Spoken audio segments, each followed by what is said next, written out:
Shout out to USARK and all USARK members. If you don't know what USARK is, don't be ashamed. Just go ahead and click the third link in the description below. See what USARK is all about, okay? You never know when legislations are going to hit your backyard, so that's why it's very important to consider becoming a USARK member today. These numbers really do matter, and they look at it for consideration when it comes to battling legislation. So first and foremost, thank you, Phil Goss. Thank you to anybody out there who partners up and volunteers with USARK organization. Thank you for anyone out there who's a USARK member. And if you can't become a USARK member today, please talk about it on your platforms. Let your neighbors know, let all your pet stores know what USARK is here for, and it's here to fight for our animal rights. Thank you to every USARK member and USARK supporter out there.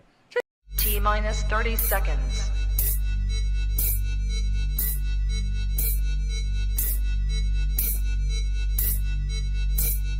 T-minus 20 seconds.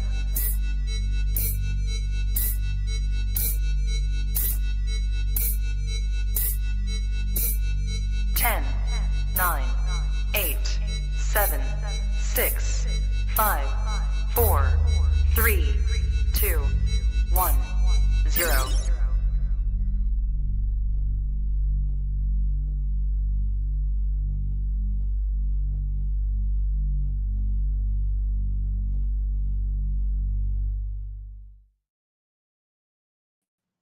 Trap Talk Reptile Network, the coolest reptile network in the world, episode 626, On the Tree Tuesday. Liam, the Chondro Collective, all the way from Australia. We're going down under tonight, folks. And yeah, very excited. Get the likes up, especially because, you know, we have the one and only mayor of Chondro Town, and Marshall Mendez went ginger tonight. What an intro. Alex. I think it's an improvement. What's up, boys? Hey, Alex in the building tonight. What's going on, Alex? What's going on? Good, man. How are you? Great. Excited. How are you? Let me ask you. How are you two? I'm good, man. My dogs, of course, want to start fucking around as soon as everything, you know, as soon as the podcast starts. I forgot this is your first ever fucking podcast where you. Yeah, I know, right? Jesus Christ. He's definitely being Marshall right now, isn't he? Hold on. Sorry. Okay. Look at him go. Oh my! Look at him go. Okay. All right. Amateur hours upon us. Hold on. Damn, Alex. We have Australian watchers tonight. So can we like, you know, gotta impress our guys down under, bro. Now he's frozen. Look at him. Holy shit. He should have nervous. He should have broadcast from over here. His cheeks are matching his hair right now. Dude, crazy. Why the sound is like going down and it won't turn back up now. Oh wait. Oh, I know why. Hold on. So yeah, guys, Alex Warren, he's a lot better at keeping chondros for sure. And you know, obviously assistant to Bill Stiegel. He's got his YouTube channel rocking. So okay, all right, we're good. Are you sure? Yeah. Alex, what's up, dude? Fuck. What's up, bro? Hey, no, seriously, you guys been busy over there, and it's not over. So let's kind of hear the update of 2025 season over at the Phoenix Reptile facility. Alex, you know firsthand, so tell us. It's been rocking and rolling, man.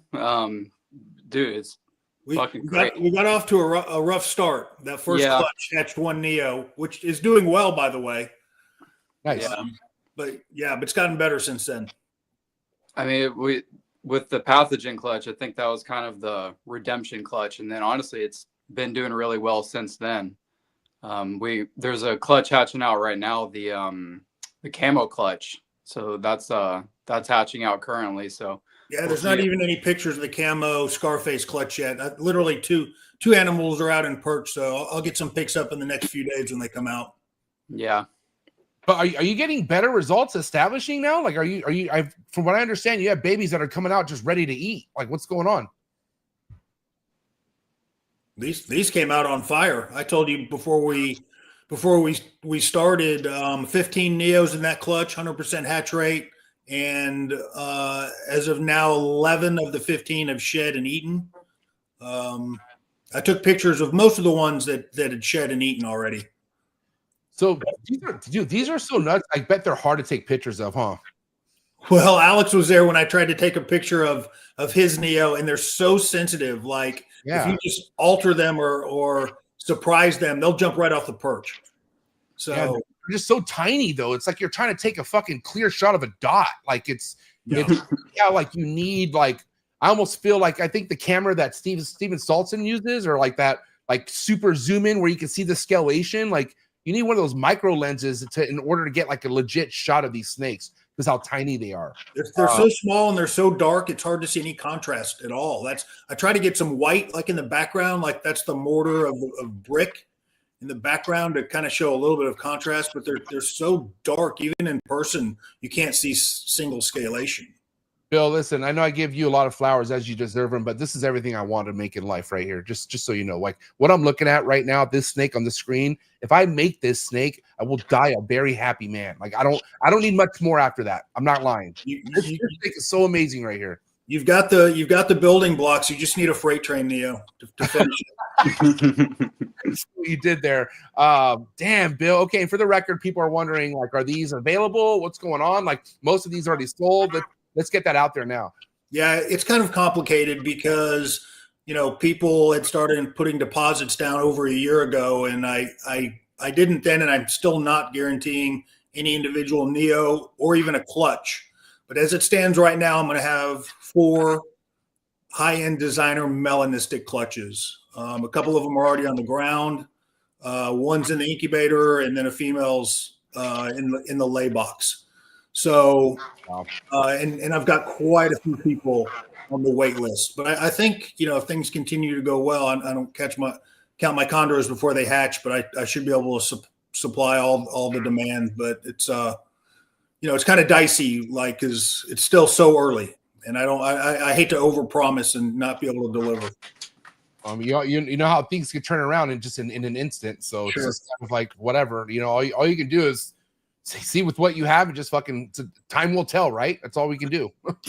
Yeah, so far the way that things have worked the last few years, the people that have put some trust in me to deliver has happened, and there have been a couple little bumps in the road. I've had a couple of people that didn't get what they wanted, so they just got rolled over to first pick next year, and I'm happy to do that, and that has also worked out well. So again, I just hate to over promise and not be able to deliver, but so far things are looking good.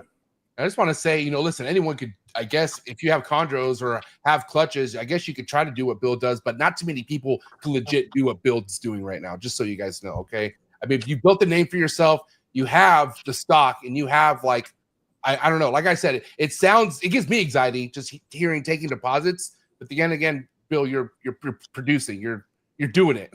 You know what I mean?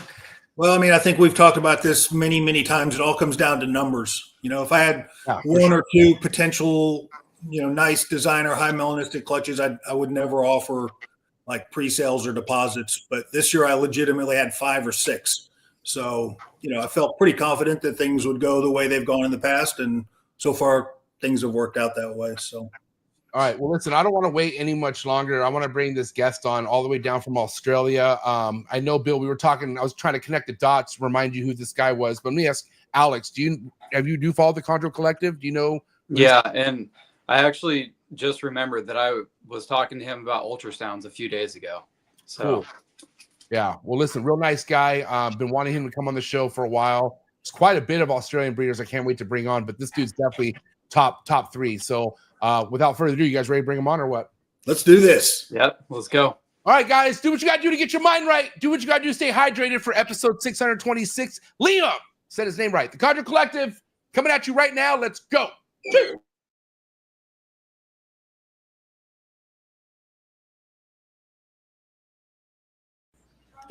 You ready for do more in the future? Trap Talk podcasts? Yes. Man.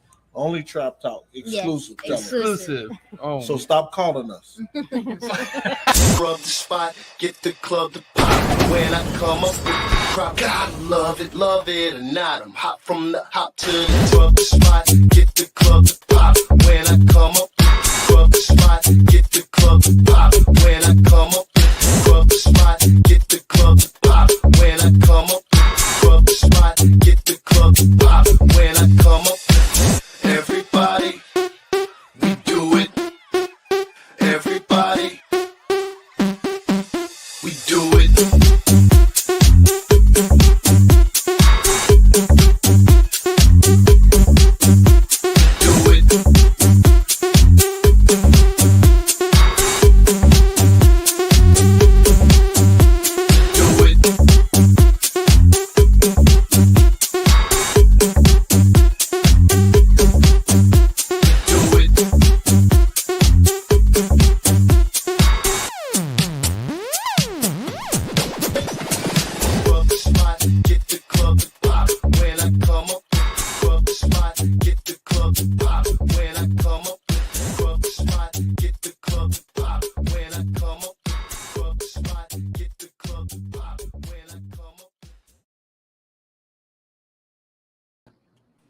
And we're live, episode 626. Liam, the Chondro Collective. What's up, buddy? Welcome, bro. Thanks for being here. Liam. Bill, MJ, Alex, how you going, mate? Good. How are you? Yeah, good, thanks. Good to see you, my friend. Yeah, good to be here. Good to be here. You know, Nice. hey, you know why Bill's cheesing, right? Yeah, You're I'm rocking glad the right. we didn't have a mix-up with the wardrobe, Bill. I love it. Thanks for representing, man. Hey, thanks for being here, Liam. How you doing, man? Good to have you here. Yeah, good to be here. I've been a listener for a long time, so it's good to be on here finally. What part of Australia are you from? Gold Coast, Australia, South Gold Coast. Awesome, man. Awesome. And you've been collecting chondros for how long now? Not very long. 2021, I got my first chondro, so I'm fairly new to the chondros. Keeping snakes for 21 years, but chondros only recently. Whoa. Okay. What were you keeping before? I used to live in Western Australia, so a lot of carpet pythons, Stimson's pythons, bearded dragons. In WA, you can only keep animals that are native to the state, versus Queensland, you can keep from all over Australia. So we were pretty restricted. But yeah, mainly Antaresia, bearded dragons, and carpet pythons. So where you were living before, you weren't allowed to keep green tree pythons, or was that a species that wasn't in the area? Yeah, correct. So they're only found in Cape York, which is Queensland. And yeah, WA's got very strict. It's like an island over there. It's very strict quarantine.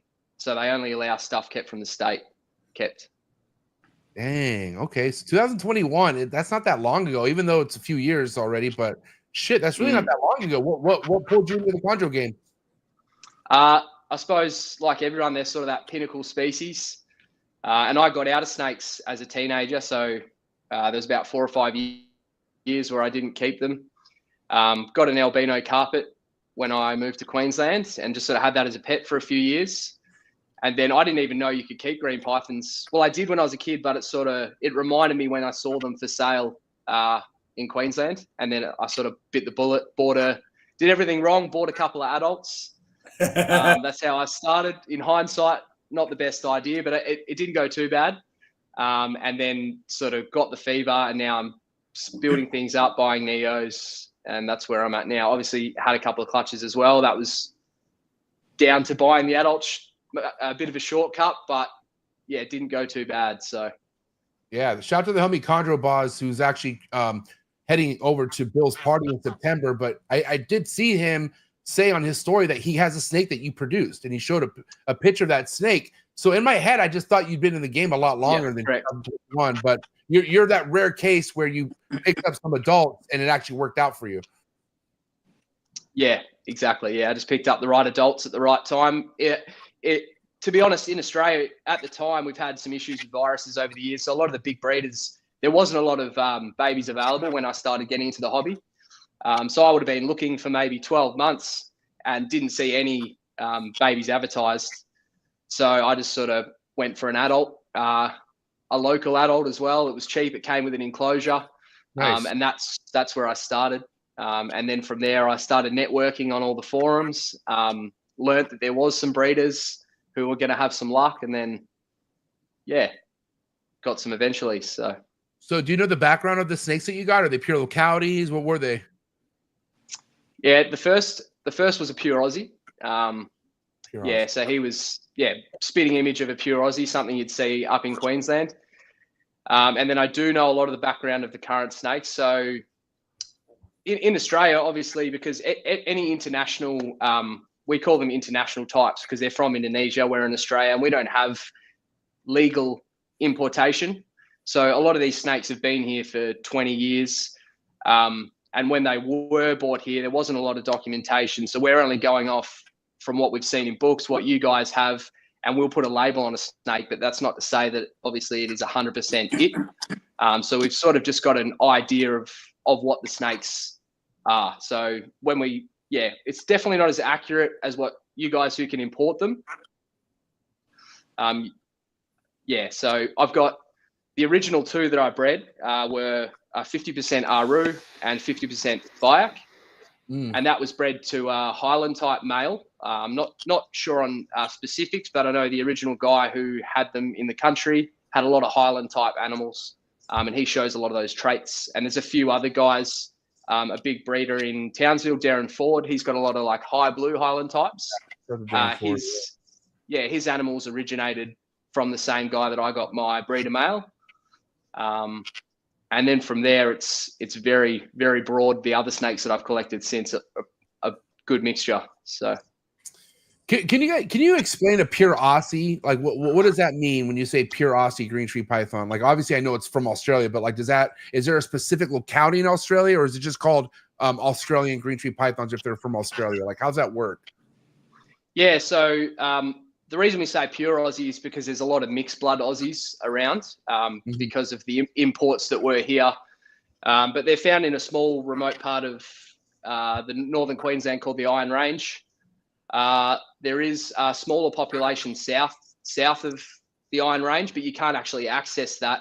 The name's beating me now, but you can't access that. That's all heritage listed.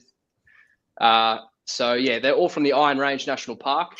And an animal that originally came from there that hasn't been outcrossed would be classed as a pure Aussie. They were taken legally in, I don't know the exact date, but it was about 20 years ago. A few people were lucky enough to get permits to take them, and then they bred out from there. But the original animals were quite hard to breed in captivity. So they did have Arus, Sarongs, other localities that were here as well, and they outcrossed them once in order to breed them and then bred them back into the Aussies. So there is a line of those, and then there's also a line of really pure Aussies. And all those are viridis, right? They're all Morelia viridis. They're all yellow Neos. Yep, correct. All yellow. Yeah. They kind of look like Merauke's, don't they? Like they have the white line going down their dorsal. Yeah, exactly the same. Yep. Yeah. We were many thousand years ago connected to that southern part of Papua New Guinea. So they're pretty much identical. Yeah, I got to ask you, obviously one of the, it's funny because, and not that BACs are overlooked now. I think people are starting to collect the dots here. If they're getting into the game, they realize BACs are a real strong locality to have in a project. But man, Australian guys love them. Like they hit me up all the time. Like, man, I wish I could get that, mate. Like we can't get them over here. So how did you get your hands on the BAC cross? Is that you just purchased it? You got that through someone else that was breeding them? Yep. So I actually found it. I suppose it's called Reptile Classifieds. I guess it's similar to your MORPH market. Right. It's a website that we use. Actually, no, sorry, it was Gumtree. So that'd be similar to your Craigslist. It was just a Craigslist female. It's funny now because I'm actually good friends with the person who sold me that snake. But I didn't know him through the community at that point. He just listed it there, and I just got lucky. He was at home, just happened to be on my phone at lunchtime, saw it pop up, and just jumped on it straight away. He'd already they'd been up for an hour and it had about 20 messages. Wow. Yeah. So what is the price range of a pure Aussie over there? Question. So Australian about 1,500 is the standard price for a pure Aussie. For a captive bred? Captive bred. So you guys can't like go out in the wild and collect them, right? Or do you have to have a permit or? Nah, not anymore. The permits were handed out for, it might have been a 5-year period for the purpose of putting them on the license. And that was to discourage poaching because obviously you can drive up there. It's a very long drive. I've been up there myself. It's about 35 hours from me. Wow. Whoa. Wow. Yeah. So you can drive up there and people were taking them. So to discourage that, they said, all right, well, let's put them on license. We'll get 3 or 4 people to take some founding animals and then we'll breed them. And then that's it. So that's how they originated in the hobby. Wow. Okay. I don't know. That's kind of similar to a pure locality bred here in the United States. You would say, right, Alex? About 1,500. Yeah. That's pretty close. Yeah. Target. Unless this comes from me, it's gonna be a lot more. And Bill. But I got to tell you, okay, now if we were to kind of cross bridges to the designer type of stuff, what are we looking at prices wise? Like if somebody happens to have Biak and cross with Aru and all that crazy shit, I mean, what is something like that going for? And I'll show you. Yeah, so I would say I have done a little bit of research. I think I messaged Bill the other day just to get an idea of prices. So I think our basic red would be the same price as your basic designer. So you're looking around that, that $5,000 mark for a basic red. What? Yeah, not necessarily a designer. Just like a locality outcross. Just red. Exactly. Red. Yep.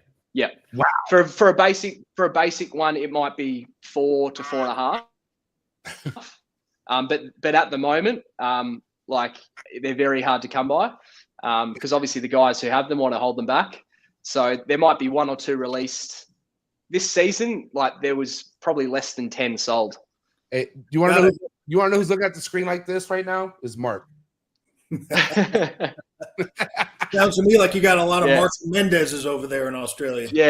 Yeah, there is for good reason. I get it. So they want to, have the stock because we did have a big hit of Nido that took out a lot of breeder animals. So I think people are rebuilding their collections, and hopefully that's gonna, cement the future for everyone else. When did that happen, Liam?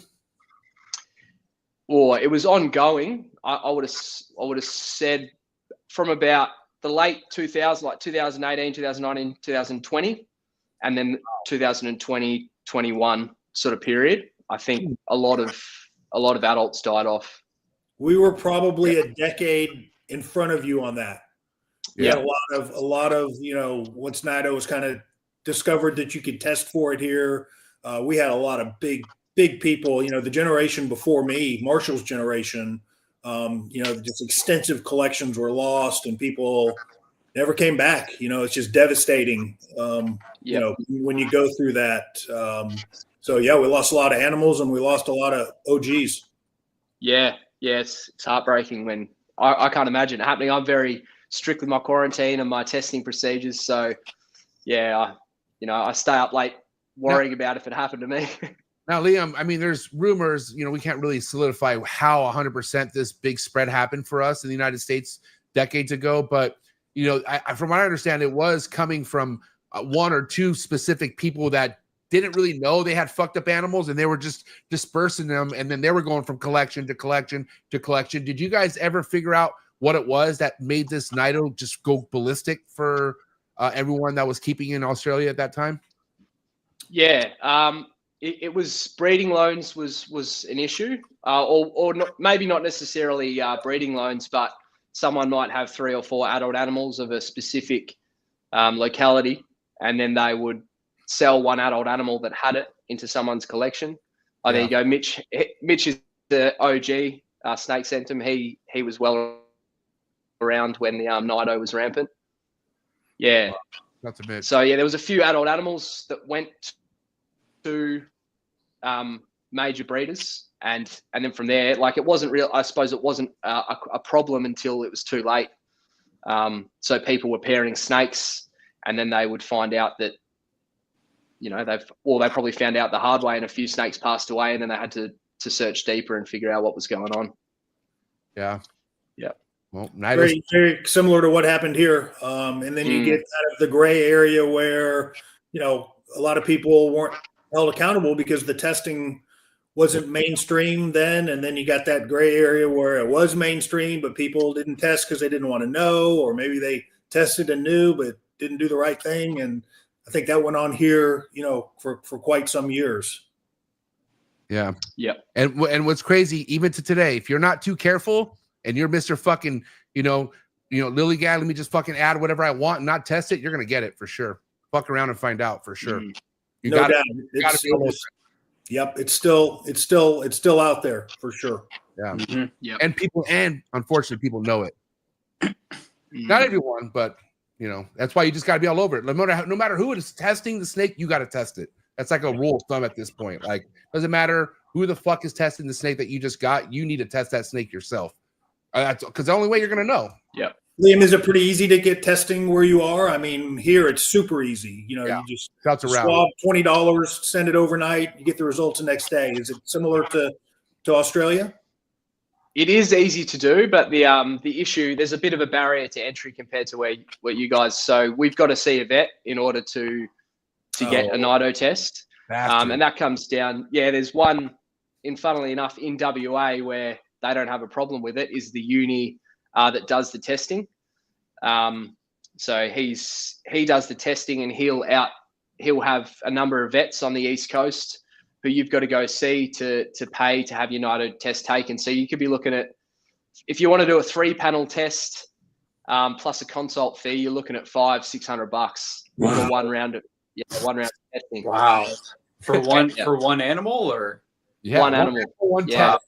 So if and mind you, you need the rule of 3. Apparently, like you need 3 confirmed positives. If you really want to test the right way, you need 3 fucking tests to show that it's clean. Does that rule exist over there, or do you guys just test once and say, all right, that's good? Nah, I wish like I have tested animals multiple times, but we've sort of between me and my friend Jason Allen from Chondros Unleashed, we debate about this a lot, about what actually needs to be tested 3 times. So Nido is one of those things where it can, they can be asymptomatic. So you might test once and it not have it, but 3 months later you put it under a bit of stress and it could show the virus. So that's Nido we would test. But then there's another 2 we test for, which is Borna virus and sunshine virus. Yeah. Now, a snake that's being tested for sunshine, if it has it, will most likely test positive straight off the bat. And if the snake has sunshine, there's not a lot of hiding it. Typically, it's showing symptoms within 6 months of owning the animal. So if you test for it once, mid-quarantine or towards the end of quarantine, and you've monitored that animal, you can pretty much guarantee you only need to test that once. Same with Borna as well. But Nido, one of those things, Another thing, I like to buy snakes from people that I trust that test their animals as well. And I have friends who buy the same animal. So, if we only test twice, I know I've tested my snake twice, but my friend's also tested his snake twice from the same breeder. So just reducing risk like that. And that's honestly, that's my thing is like I said, even no matter who my friends are, who I'm buying from, you should be careful. But I sleep good at night because who I get my animals from. I don't give a fuck. Okay. And yes, I get my one test and I feel good about it. But at the end of the day, I don't know how many people we've had on this show. Not a lot, but I forgot who we had recently who said 10 years of having a closed collection, Nido popped up. And it's like, the fuck are you going to do? You know what I mean? Like sometimes these things just happen and they're just not testing for it until that age hits or something happens with that snake. I don't know.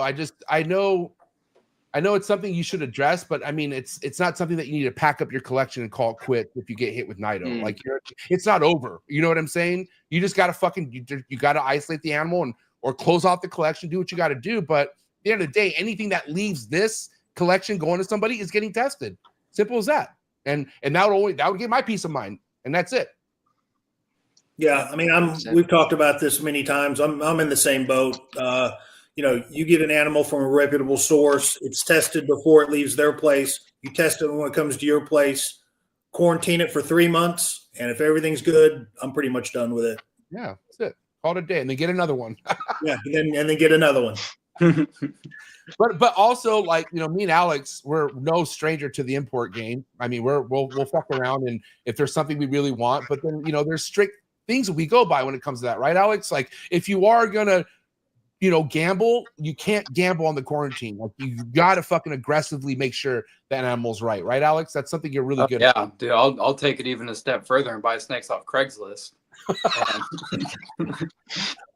I've seen him do it. I was on the phone when he's done it. Oh, he knows. Yeah. Oh, yeah.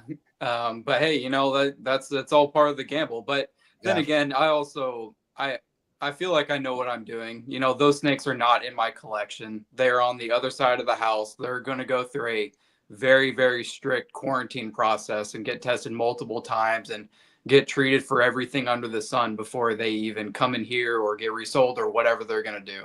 So. Yeah, you know your risk reward. Yeah, I don't have a problem with it as long as you know what you're doing and what you're knowing what you're getting into.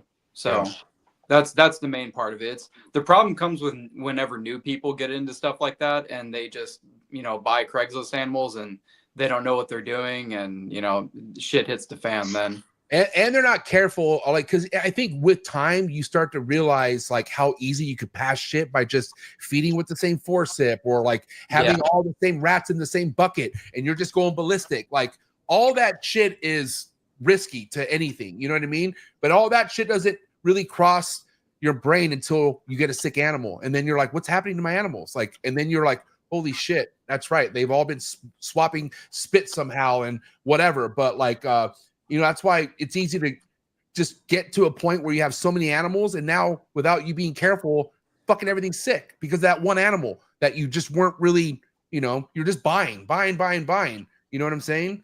And it can end disastrous like that. It's kind of like the same lines as somebody buying a really high-end animal and then using shitty husbandry equipment, right? Yeah. I mean, like I just don't understand people that don't take, the time. You're going to buy an expensive animal, put it in good husbandry. If you're going to buy a chondro, before you expose it to the rest of your collection, whether it's chondros or other snakes, just isolate it, quarantine it, test it. It's just rinse and repeat. It's not rocket science.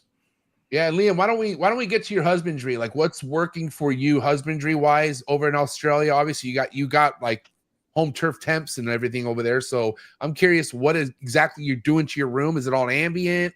Let's get to that.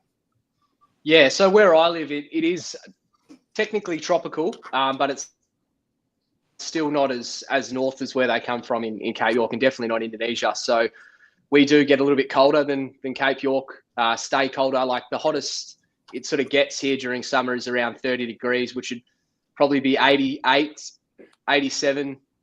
That's like as hot as it gets here during summer. Whereas up in Cape York, there's extreme temps. Recently, over the last 6 months, I've actually moved to ambient. So I've pretty much cut the panels and just running ambient temperature. Previously, I was using heat panels. Nice. And then humidity is pretty good over there? Yeah, so during winter, it's heading into winter now. The humidity's not ideal. It could be maybe 40 to 50%. It gets down to middle of winter. Summer, perfect. It's like up near 70 plus all summer. Definitely higher at night because the temp comes down. But regardless of that, I have started running a humidifier. Yeah. So I have my average humidity in my room's about 75%. Nice. And what did you say your winter temps are? How cold does it get? Naturally outside, you mean? Yeah. So it does get quite.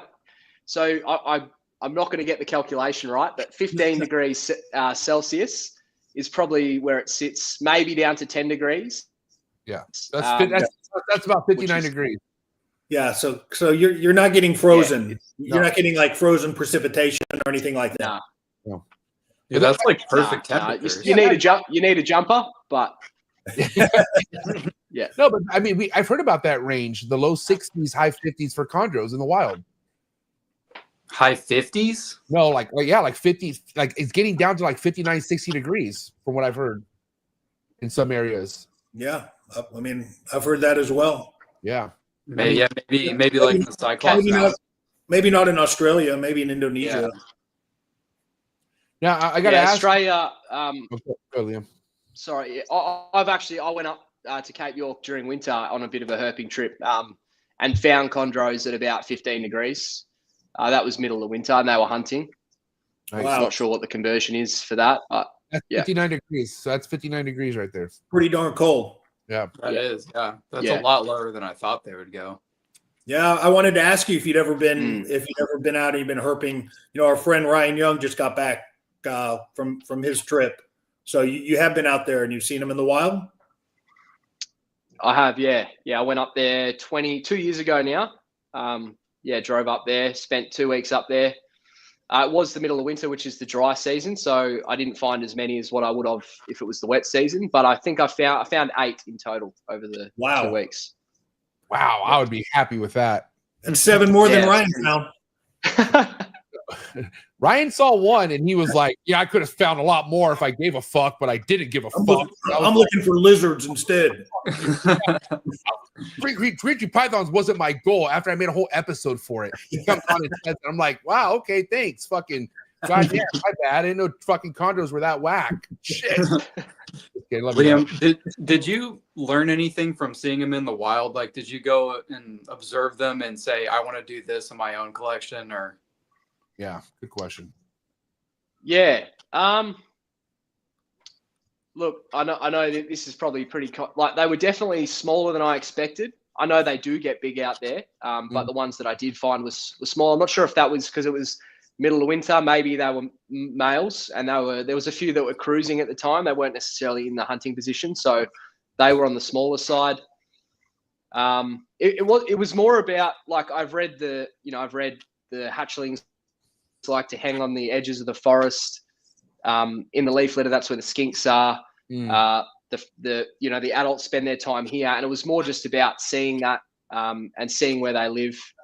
That I wouldn't say I necessarily took anything away and said, "Oh, this is how I'm going to keep them." Yeah, not going to let your nighttime temps get down to 60, huh? No way. No. Yeah. Now, now let me ask you this, Liam. Do you deal with any kind of stuck sheds, or does that not really happen because of where you live? I did, and that's when I put the humidifier in. Got it. But at that point as well, I was using panels. So another reason I've moved to ambient is it's more of a gentle heat up in the morning. So I've got the radiant heater combined with the humidifier, and it's temp slowly increased. They're not sitting in front of a panel. Because if it is 15 degrees outside and I set my heat panel to, say, I'll convert it like 83, that surface temp's going to be quite high, and I didn't want them sitting nice and close, and I feel like that dries them out. So that was one of the other reasons I moved to ambient. That does dry them out. Those fucking panels, gotta be careful with them for sure. Gotta be careful. Yeah. I think am I the only one that still uses panels of the four of us? Am I the only one? No, I know, Bill. I use them. I use them very, like, as needed. Like, for instance, I just let my room get as hot as it gets, and it's fine unless the female's gravid. But also, I forgot. I needed one thing. You guys just all reminded me. There's a setting on the herpstat. I think it's dimming, or there's a certain, like, where the heat goes up gradually versus just turning on aggressively. Any of you guys know that feature? Someone told me about it's dimming. Yeah. It's dimming. It's what you should use. Yeah, that's okay. What we all use. Before I go to bed tonight, now I remember I'm gonna make sure everything's set on dimming. I think it's not. I think it's fucking just turning on, and that's what I hate. That's not what I want. I want it to gradually go up. So thanks for reminding me to check that out. So I just need to set them all to dimming then. Yeah. You should see it. Like, your herpstat should say like 22% or something like that. Because like it'll get up to a certain heat and then it'll kind of just stay there. Yeah, versus just going 100%. Yeah, exactly. Okay. Yeah. So, but yeah, honestly, ever since I stopped using the panels for snakes that weren't, gravid or anything, man, my life's been fucking easy. I don't deal with stuck sheds no more. And it just works so much better. Because mainly how I was using the panels, I just, just them going from not on to just blasting, Yeah. So anyways, all right, now I want to get back to, as far as your husbandry, but when it comes to feeding your babies. Now, let's talk about your first clutch. Let's talk about your experience pairing the snakes for the first time, because I know how it is, man. It's fucking nerve-wracking and it's exciting at the first time, but when you just jump to adults, I did that myself. I think my first chondro, no, not my first chondro, but my first shot at breeding chondros were from adult imports. So I want to hear how that experience was for you. Like, did you pair at a certain time of the year? That kind of good stuff. Yep. So the first pairing that I did was that original male that I bought off your version of Craigslist, Gumtree. And that was with the female. That didn't go to plan. I didn't get anything out of it. I think she developed follicles. But that year, that was the second year that I had chondros. And then I picked up that male, that Highland type male in the interim between next season. And this is something that I've noticed we can get to later with using the ultrasound and building follicles. Like that female definitely developed follicles towards the end. I think that would have been a spring pairing. So she was building follicles at that point. And then it wasn't until the autumn of the following season, so the start of the season, when I had that Highland type male and I introduced him, she would have been building that whole time. And then pretty much within 3 weeks, within, I think it was 26 days, she was off food after the first copulation. And then it was within 3 weeks after that, she ovulated. So everything happened really quickly. So I think she's one of those animals where she'd be a biannual breeder. Like, I just think after monitoring her on the ultrasound over the last 2 years, she built really slow. And she was building from November last year, and she's only recently gone off food, and she's about to ovulate. Wait, hold on. Okay. So she was building follicles in November, and now we're mid-April, and she's just now about to turn off food, or she just turned off food now. So she's gonna lay probably in May. She is gonna lay in May. Wait, hold on. She hasn't ovulated. I'll ovulate in May. My bad. Excuse me. I'm getting out of myself. Yeah. Okay, so we're talking like half a year later, if not more. Does that make sense, Bill? Do you think maybe she was building in November, then they went down in a way, and then they built back up? I mean, those can't be the same follicles from November. You don't think, Bill? I mean, I think it's possible. You know, we just really started recently ultrasounding green trees somewhat regularly, and I'd always heard that, you know, the green tree female will build and absorb follicles 2 or 3 times a year. You know, but just in what Alex and I have seen, we haven't really experienced that. We ultrasound a female today who has been pairing more than 10 locks, a dozen locks. We ultrasounded her a month ago and her follicles were 6 millimeters. We ultrasounded her today, her follicles are 6 millimeters, you know? So she's not building at all. She's just riding, just maintaining. And, you know, there's got to be some stimulus that kicks these females in to start building follicles. But I don't have enough ultrasound experience to know really how many times they're building follicles and then, you know, reabsorbing. I just don't think it's 3 times a year. Yeah. So Liam, are you saying the follicles stayed the entire time and they were just slowly like just getting to the point? Like you never saw them shrink down or anything like that? No. They continually grow. It might've been 1 mil, 2 mil every month or two. And then it wasn't until recently that they exploded with growth. I did fast her over summer, and then I started ramping food, introduced the male, and then within it would have been 2 or 3 weeks, she was up maybe 5 mil, and then now she's gone off food. And the male's been in with her the entire time?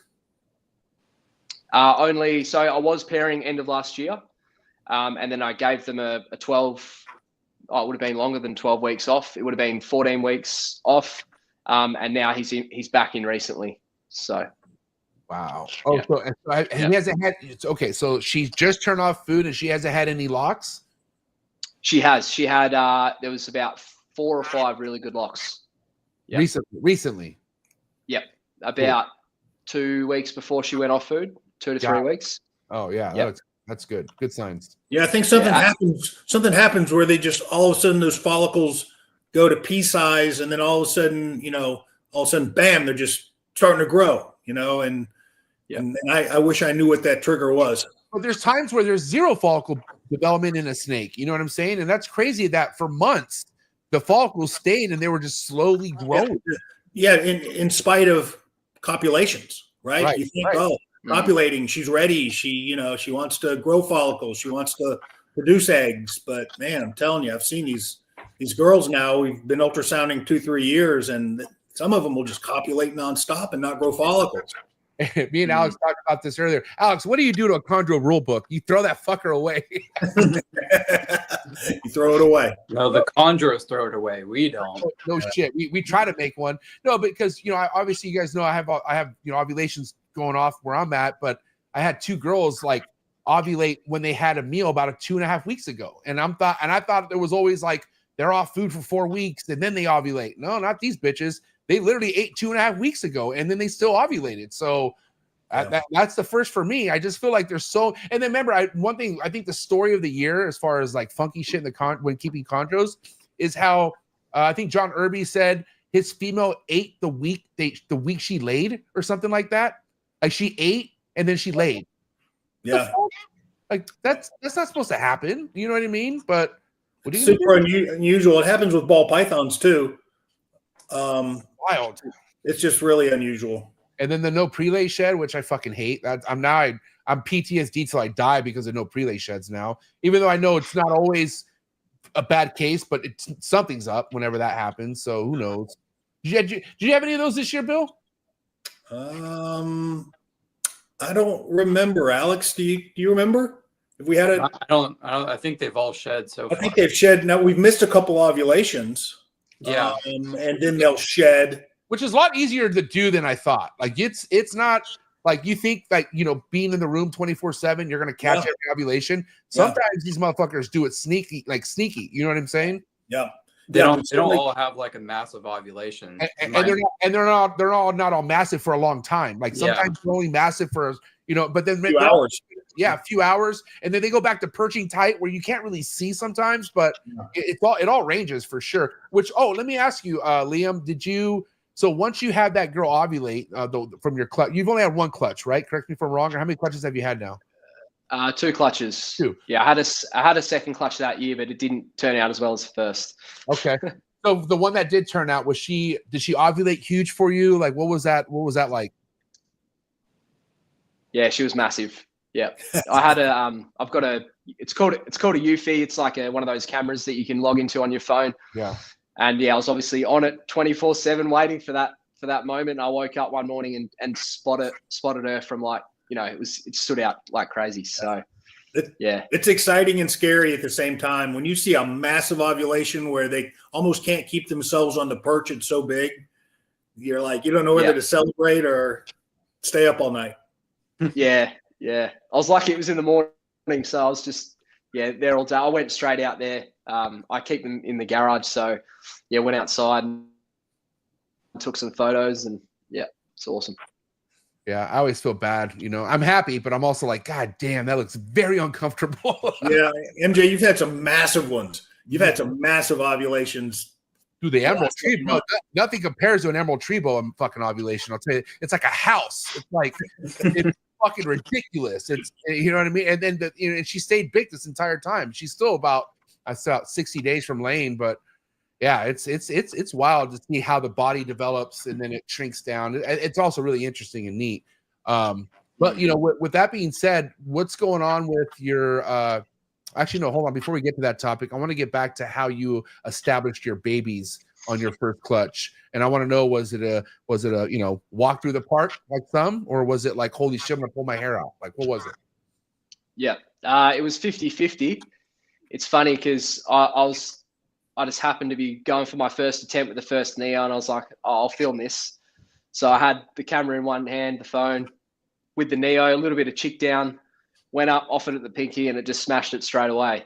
And I was like, oh, right, this is great. And then the rest of the class wasn't that easy. I might have got 2 or 3 started straight off the bat, and then the rest took a couple of weeks with chick down. I think I ended up with 2 that were really stubborn, that needed to be assist fed. One of those was the runt, and this thing was tiny. It was 3.5 grams when it was born. I ended up getting that started with one of the 2. We're lucky. I've got garden skinks running around the backyard. So I caught one of those, hot mouse, rubbed it on that. Nice. And offered this thing was not interested in food at all, chick down, nothing. And it ate it straight away.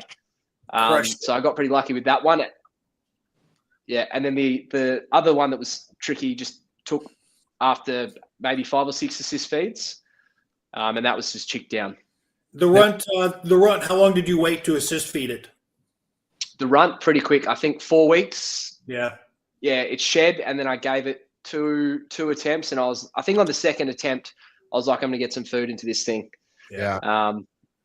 I'll tell you, based off learning on what's worked for Bill and others, from what I'm hearing, I ain't waiting. Fuck that. If especially if I know this fucker's not going to eat, like if I go to week 2, even week 2, if I know it's going to be problematic, it's eating. I'm fucking putting some down his throat.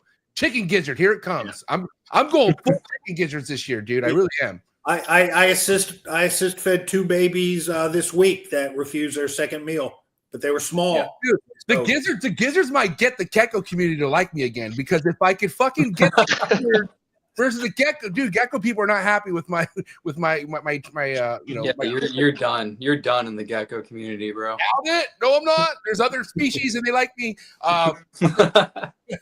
No, but like at the end of the day, it's kind of what made people tap out so quick at one point, right? Bill, the feeding. How fucking big of a struggle was the feeding for a lot of these people? Like, let's say pre-social media, okay? Yeah. Like, or even for me, 4 or 5 years ago, just trying to get a pink head lodged in the throat of this animal. I'd spend an hour trying to do it, and now if it doesn't eat in 5 minutes, I take a chicken gizzard and put it right in its mouth, and it's done.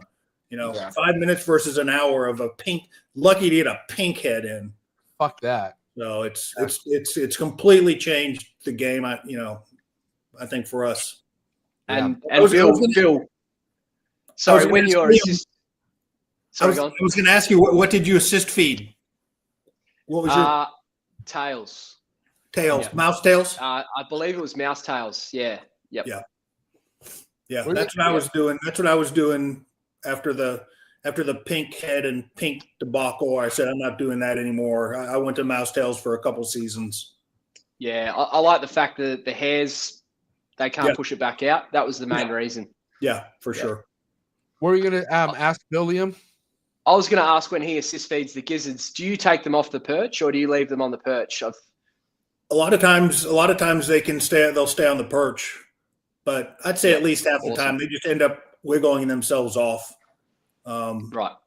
But, literally 30 seconds, and it's done, and you just set them back down on the bottom of the tub. And then, Bill, when's the next attempt? Or hold on, do you try to feed them again after that? Or do you just are you just giving them a couple assists for the next couple? The ones that are small and show no interest, I'll just assist feed them like every 5 days for, 4 assist feeds, and then I'll give them a go again. But no, many times, we'll just go in there and not even try to feed it. Just take it off, chicken gizzard at sea in 5 days. And you're also seeing with some of these after a while, or maybe even after a couple assist feeds, they give you this different look that they want to eat more, right? Absolutely. They're like, oh, I get it now. Like it's almost, come on. I mean, a baby needs a bottle, right? Like, or needs a tit or something like when it's born.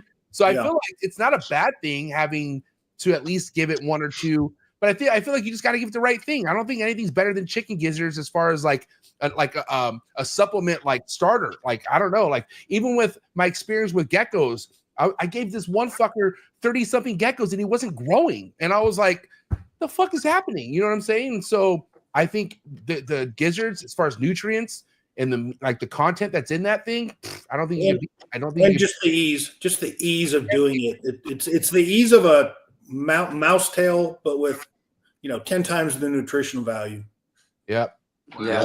You can cut it to the exact size you need. That's what's the best thing about it. I mean, you can literally cut it to the perfect fit for that chondro.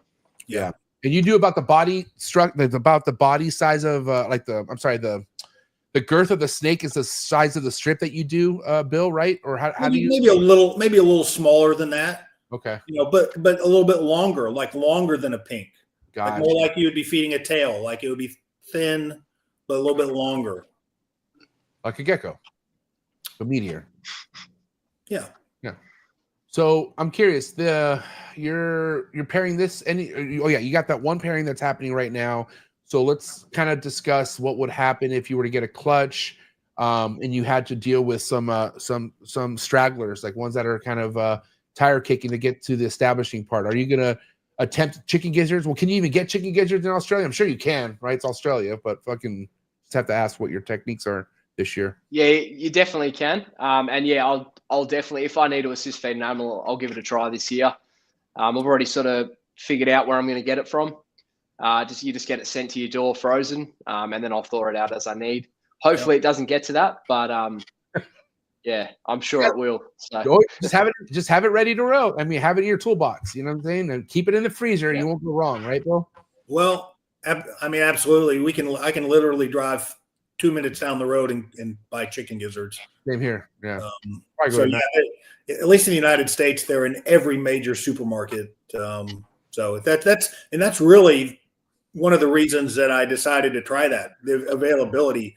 I mean, at one time I had ordered frozen bullfrogs off like some restaurant site, and trying to see if bullfrog scent would. And of course, I had no interest in that. It just cost me like $40. but for $2.12, you can buy a lifetime supply of chicken gizzards for your whole year. Yeah, it's true. Yeah. We've got chicken giblets readily available here, but I did do a bit of research, and they're not exactly the same. I think the gizzard's part of the stomach, which isn't quite the same. So what's a giblet? It sounds like a testicle.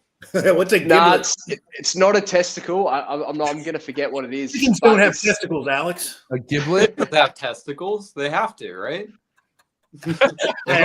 Somebody in the chat help me out. I have no idea. Where's Patrick when we need him? Yeah, I know, right? Yeah, Patrick definitely knows about giblets for sure. I want to know what a giblet is. I'm looking it up. You're right. Hold on. It says the liver, heart. That's what gizzards are. The liver. No, isn't the gizzard like the throat or something? I thought there was a liver. I thought there's a little piece of the liver in the gizzards. I could have sworn. There's liver in chickens and there's heart in chickens. Both those are different than the gizzard. The gizzard is like a digestive organ in its neck. But for when I get these packs that at Walmart, they have it all, right? It has it all. That's what I'm saying. They have hearts, gizzards. Yeah, it's all. But they don't have giblets.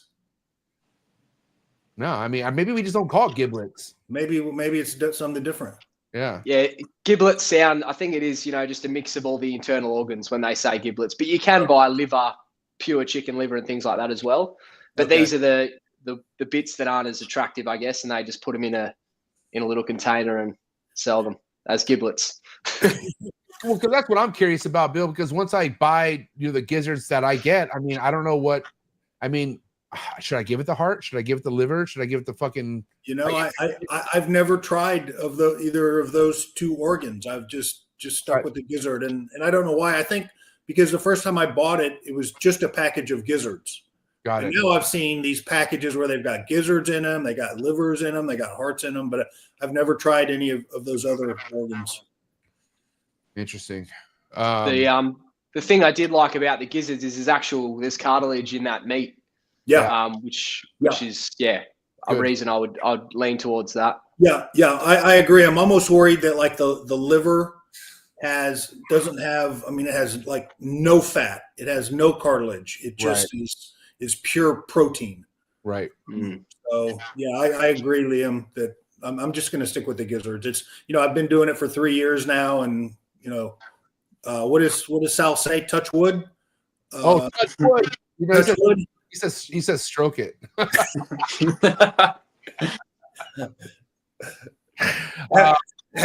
Haven't had any issues with the gizzards with digestive problems, so I'm just going to stick with it. Yeah, I think I'm going to do that too. I think I'll just give the livers and the other parts of the tree monitors. They'll be happy. Yeah, there you go. Yeah. Okay, now let's talk about the ones that are rocking for you. Like, okay, if you have a baby that's just eating out the gate, how do you like to bump them up in size when it comes to meals? Yeah, I went pretty large to start with. I don't think there was a few that were smaller where I offered a day-old pink, but I pretty much went to 3 or 4 day-old pinks straight off the bat. Nice. They were big meals for those animals, but I kept quite human, and I feed live straight off the bat. If I was feeding an animal that's that young, I feel like the hydration, it's full of the mum's milk. I think that can be beneficial. There's bacteria in there. And also the hydration of the animal. Frozen rodents tend to be a little bit dehydrated. So, I fed 3 to 4 day old pinks straight off the bat. And then they only needed a couple of those. And then they were straight onto velvets. And velvet, those are like fuzzies. Right? Yeah, not quite. It's a pinky with a little bit of fur. I wanted to get them to that stage as soon as possible. Just because you know, I was stressed about prolapse. So I wanted to get them to something with a bit of, you know, something fiber, I guess you'd call it, to help them pass. All right. Well, you said Yeah. you said Did I hear somebody say something about prolapse? he did. He fucking went there, dude. But We were going to go there eventually. of course, 100%. I mean, what's your experience with prolapses, Liam? Does he not? Oh, there he is. He doesn't want to talk about it. He's like, I'm good. Oh, he's breaking up. Liam, can you hear us? It's all good. So prolapses. Have you had any prolapses this year, Bill? No, it's still early for prolapses because most of my animals have only had 1 or 2 meals. So, you know, it's still early for prolapse season. Yeah. But no, not yet. I feel like gizzards are so epic that they can even like prevent prolapses. I really do. Because I don't think it's hard on the gut. Like I don't think it's hard for them to shit. Like it should just come out. You know what I mean? I don't know. I'll feel more comfortable with that statement, like maybe at the end of this year, because I didn't have any last year. Yeah. You know, rotating the gizzards with the pinks and a lot of gizzards, no prolapses last year, but this year will be a real test, I think. Liam, your experience with prolapses. Let's hear it. Oh my God. So I bought a few animals. You can hear me or? No, you're good. You're good. Oh yeah. So sorry, I just had to jump out and come back in. So, so I bought a few animals off a breeder in North Queensland, straight out of the egg. That's how he likes to sell his animals, preferably. Oh, wow. Wow. Yeah. It's only I was confident that I had the experience. In hindsight, I probably didn't. But I mean, I didn't have any issues getting those animals started. They were all eating, but yeah, I did have 2 prolapses with those animals, and that was my first experience with it, and that was prior to having my first clutch. Oh wow. Yeah, so I knew that it was a risk, and I was lucky in my first clutch. I only had 1 prolapse, and that animal was close to 6 months old, and I think it was just unlucky. I don't think it was necessarily down to any husbandry. It had gone to the toilet and it just couldn't fully clean its, you know, it was going through its own feces and it just kept trying to push. Yeah. And that was just unlucky. So I didn't have any issues with that first clutch, but yeah, I have had prolapses prior to that from animals that I've purchased. The two animals that prolapsed that you purchased, how many meals did you get in them before you experienced the prolapse? It would have been 2 or 3. 2 or 3. Or that's kind of the window, starting of the window. And then how did you treat it, and did they go on to thrive? Yep. So yeah, I pushed it back in, sugar water.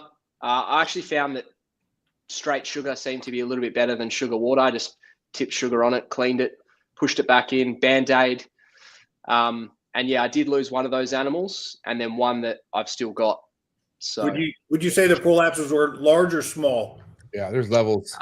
Yeah, they weren't. I mean, they were quite swollen and they were full of fluid. I find that with the Neos that I've seen, I've had an adult prolapse recently, which was another experience, which was different. The Neo prolapse was, full of fluid, swollen, and it just, it didn't look as bad as an adult prolapse, probably because it's not as large. Yeah. An adult prolapse looks like a death sentence. I've yet to have one of those. I had an oviduct prolapse, but not like a prolapse. And I mean, both are disgusting, but yeah, adult prolapse. I mean, we see Marshalls. Holy shit. Yeah. It's like a fucking scene out of Alien. It's not normal looking at all. It looks terrible. Yep. Alex, you haven't had an adult prolapse, have you? Mm-mm. Just babies. Him and I go through hell with the babies. I have not had an adult either. I might have figured out why I was getting prolapses. Oh, let's hear it. I'm all ears, buddy. Maybe. It's just a theory as of right now. So anecdotal? Are you saying it's anecdotal? Yeah. It's anecdotal. So I just got a new rack from Bill. And while I was dialing it in, I noticed that my temperatures from the old rack to this rack were like way different. And I think the temperatures in my old baby rack were just way too low at night. Like I was basically setting the the herp stat at like mid 80s at night, and the probe is taped directly to the heat tape, which means the tub was getting less than the mid 80s. A lot less on those baby racks. Yeah. If it's back heat. Yeah. I said my baby rack's 102. Yeah, exactly. That's why I texted you. I was like, you know what? Like, what temps are you keeping your baby racks at? And you told me, and it was like way higher than mine was. So Interesting. So that might be why. I mean, I don't know for sure. It's interesting you say that because I have back heat, but mine's only set to 84. Yeah, I think that's why. Yeah, That's what mine was set to. Like at least at night, it was set a little bit higher during the day, but at night, all the probe placement and the tubs can be different. Yeah. All it does is bring home the fact that you have to measure your temperatures. You can't. I'm telling you, I went through this. There was a post this week about somebody who said his temps are 84. Well, that was his herp stat setting. Yeah. He wasn't measuring the tub setting. Yeah. You can't just set a herp stat to 84 and assume that you're getting 84 degrees. It could be 84 and you set it to 84 and it's 84. MJ, maybe that was your case. But if I set my baby rack to 84, it's going to be 75. But here's the thing. I only had one prolapse. Like I only had out of the 15, only one of them prolapsed, and it was after fucking like 12 meals. That's right in the prolapse window, man. Yeah. But I mean, maybe it won't hurt to bump up the temps. And it was during winter. Like obviously, this was during the coldest time of the year. Interesting. I'm glad you said that, Alex. The great thing about the baby racks that have the back heat is in a very small shoebox sized tub, you can get a large temperature gradient. Yeah. So I can have 88 at the back of the perch where it's right up against that heat tape, and I can go just the size of a shoebox and it'd be 75. Huge, range in temperatures. So I'm not afraid to set that, those babies set that temperature pretty darn high in the back. Just as long as the front's, getting that mid 70 to high 70 range. What's the warmest your room's getting, Liam? The warmest it would be getting is 30 degrees, maybe 31 in the middle of summer. I do have an aircon, so that would be 87 to 88. Yeah. Okay. In your Fahrenheit. Yeah, I have an aircon. If it gets over 31, I would turn the aircon on, but that's very rarely. Is aircon your AC unit? Is that what an aircon is? Air conditioning. Yeah. Okay, sorry. Yeah. I've just got a split, mini split. If it's getting that high during the day, then you must be having some nighttime temperature drops because they probably wouldn't do well at a constant temperature of 87 or 88 degrees. Yeah, I get right down to about 24.5. During summer, that's during winter. That's my lowest. During summer, it's about 26.5 at nighttime. At nighttime, yeah. They can tolerate a huge range of temperature.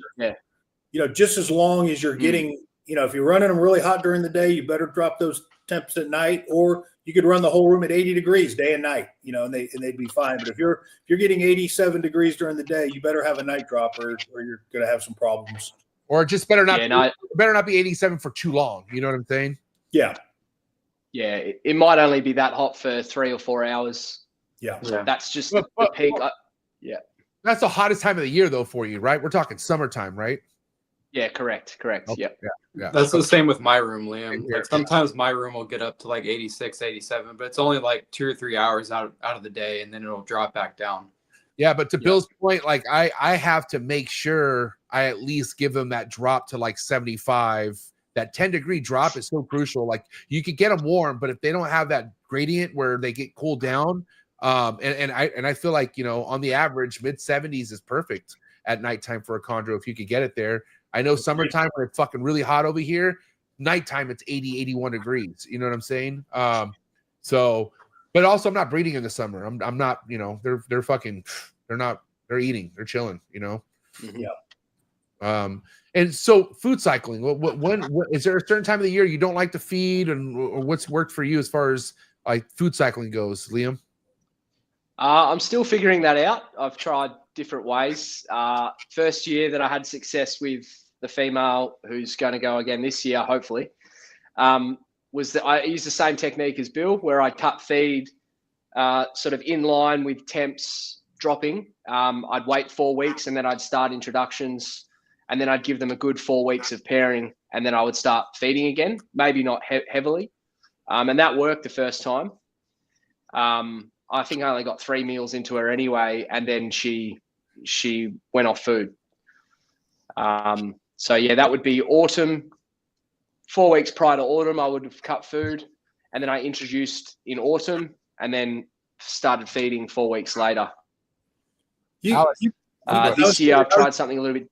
Sorry, I was just going to ask Liam. So you over there, you do have like a rainy season and a dry season, right? I mean, we really don't have that here in the States. Our summers are obviously drier than our winters, but we don't really have, we have hot and cold seasons here. But you experience a wet and dry season? Yeah, we do. We do. The further north you go, so across the top of Australia, it's more extreme. But where I am, sort of middle of Australia, it's a bit more mild. But we definitely do have rainy seasons and dry season. Yep. Alex, I got to ask you. You do things slightly different than Bill when it comes to certain cycling techniques, right? Like I think your feeding's a little different, like, right? Or do you do everything exactly how Bill does when it comes to cycling, Alex? No, I mean, like, I'll give them like maybe 4 weeks off in the winter, and then I'll just slow it down more drastically in the winter, and then I'll feed them a lot more in the summer. Like in the summer, I'll feed them like probably every 2 weeks or whatever. In the winter, maybe every 3 to 4 weeks. Right. And so, but before you pair, you give them a meal after that fast, or do you pair and then give them a meal? I give them a meal and then pair, because I don't want them focused on food. Right. We eat each other. Yeah. I feel like they're more focused on breeding if they have a meal in them, Nothing's worse than having to break up a chondro fight. God damn. or be like, no, don't break it up. They'll figure it out. They'll figure it out, it seems like it's such a fine line. We try to micromanage these things, but I think there is a fine line between, feeding them too much and then they're not interested in breeding. Why? What is their impetus to breed if they're just getting fed all the time? But agreed. You don't want them to be starving, before breeding either. So I think there's a fine line there. Yeah, but definitely, like, man, I'm seeing firsthand, like, feeding a chondro fucking way too much for too long is not good. Because when you like try to get them to chill out, or like something happens to them, they don't do too well. I'm gonna be honest. Chad snakes, man, they're ever since they came in all massive, and I tried not feeding them as much. It's not looking good right now for them, man. They started off fine and they were looking good, but now I'm starting to see signs in some of them, and I don't know, man. I just know that all that fatty content on a chondro for so long, this isn't good, man. Just like anything else, like a human, These things definitely don't need to eat as much. They don't. Yeah. I meant to ask you about Chad snakes. You've had those for a couple of years now, right? Oh, about a year now, a little over a year. And they're fine, but like I'm starting to see things like that one really beautiful Aru Biak has like an enlarged heart. Like she has something growing on her, and it's fucking sad to see. And so, but she's still alive. She just shed, and she just has a huge lump on her fucking heart. And I don't know what the fuck that came from. Have you tried to pair them at all, or you just let them still kill? Yeah, I ever since I started seeing little signs, I stopped pairing.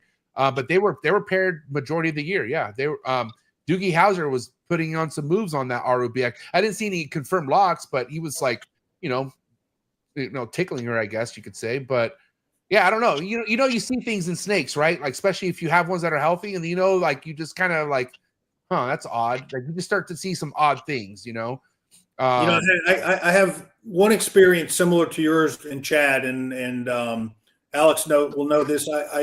We acquired 1.2 adults, old adults. Like these things were like in their late teens. Yeah. And we bred them, and the best that we got was one female did go on to ovulate and lay some eggs, but then she died.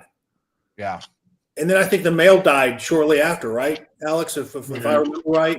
Yeah, and then the other female died before those two.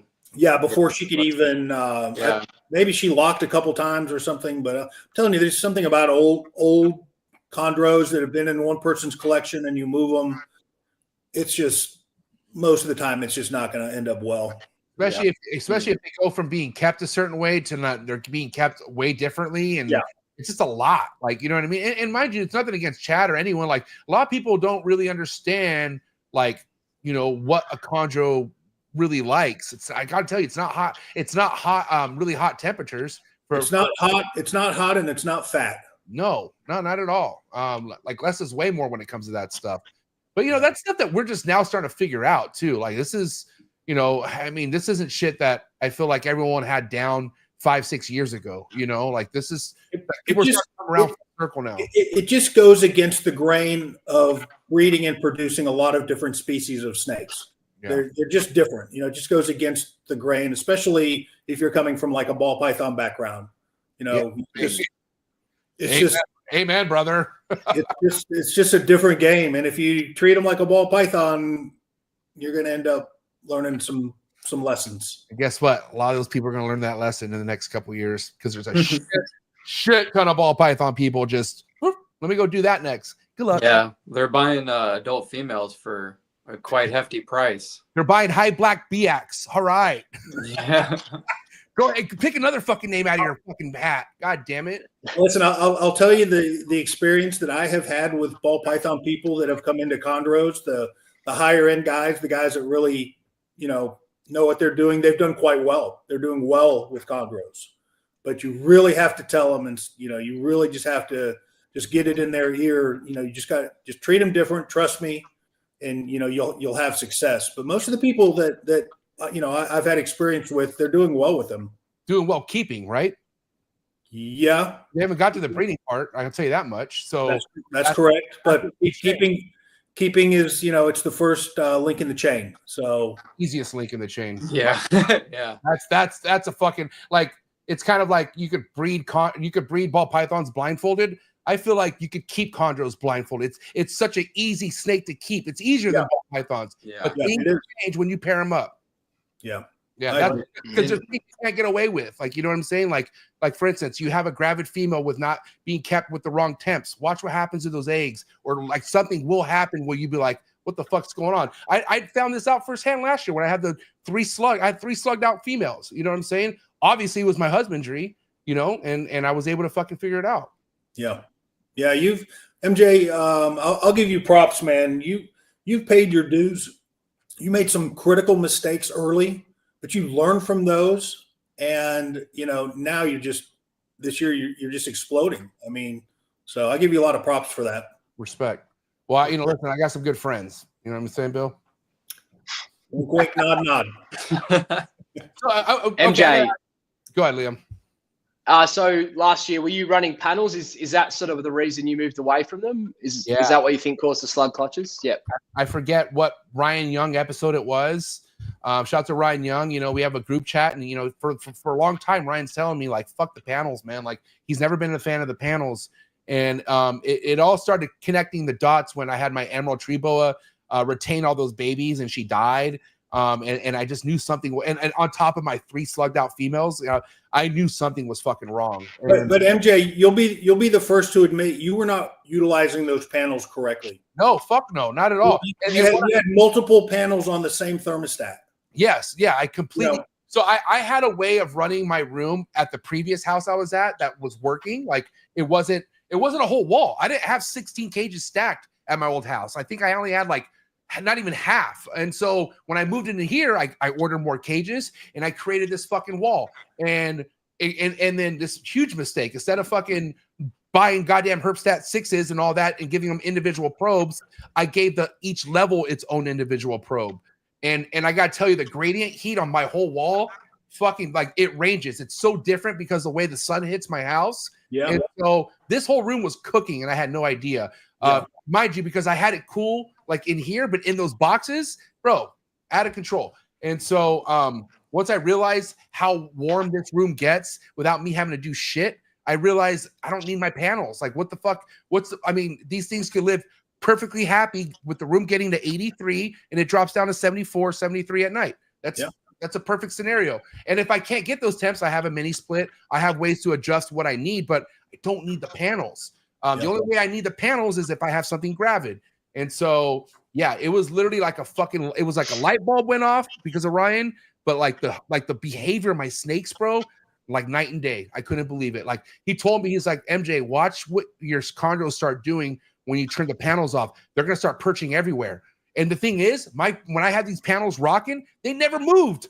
My fucking chondros never moved. And that's what made me think, like, I guess the heat is fine because they don't ever leave the fucking panel. But for whatever reason, they just, I don't know, but they weren't acting right. And so, yeah, Brian, thank you so much. I know I go hard on localities sometimes, but I am a huge fan. And thank you to everything that you've put me on game with, because ever since I made that change, my life has been a lot easier as far as sheds, all that stuff. Go ahead, Bill. You also had Mark come over in your room, right? Mark Bailey, yeah. So, yep.